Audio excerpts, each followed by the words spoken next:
நல்ல பயானை கேட்டுக்கொண்டே இருப்பீர்கள், நேரத்தை அதற்காக வேண்டி ஒதுக்குவீர்கள். கேட்டு முடித்த மறு கணமே அதற்கு நேர்மாறாக நீங்கள் நடப்பீர்கள். பெரும் பாவங்களை வட்டி, மது, சூது என்று இஸ்லாம் கூறிய, அல்லாஹ் கடுமையாக எச்சரித்த, அல்லாஹ்வுடைய தூதர் பெரும்பாவத்தினுடைய பட்டியலில் இடம்பெற்று நமக்கு சொன்ன பெரும் பாவங்களை எல்லாம் சாதாரணமாக செய்வோம். எந்த ஒரு அச்சமும் உள்ளத்தில் இருக்காது. அதற்காக வேண்டி கவலைப்படவே மாட்டோம். என்ன காரணம்? நம்முடைய உள்ளம் கெட்டு போய்விட்டது என்பதை நாம் உணராமலேயே வாழ்வதுதான் காரணம். நாம் அல்லாஹ்விடத்திலே கண்டிப்பாக பிரார்த்தனை செய்ய வேண்டும் தோழர்களே, கண்டிப்பாக பிரார்த்தனை செய்ய வேண்டும். அல்லாஹு தஆலா ஒரு மனிதனை முடிவு செய்து விட்டான் என்றால் அவனை ஆயுதம் கொண்டெல்லாம் அல்லாஹ் தாக்க மாட்டான், உள்ளத்திற்கு சீல் வைத்து விடுவான். வானத்திலும் பூமியிலும் இருக்கிற அனைத்து ஆட்சி அதிகாரமும் அல்லாஹ்வுடைய கைவசம் உண்டு.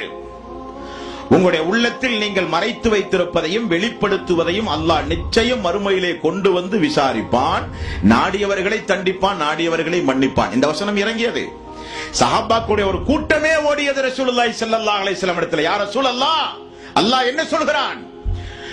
மறைத்து வைத்திருந்தாலும், உள்ளத்தில் மறைத்து வைத்திருந்தாலும், வெளிப்படுத்தினாலும் அதை நான் மறுமை நாளிலே கொண்டு வந்து விசாரிப்பேன் என்று அல்லாஹ் சொல்கிறானே, எங்களில் யாரும் தப்பிக்க முடியாத யா ரசூலல்லாஹ்.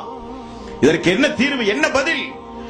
உள்ளத்தில் நன்மையும் தீமையும் வந்து போவது தவிர்க்க முடியாதல்லவா யா ரசூலல்லாஹ்.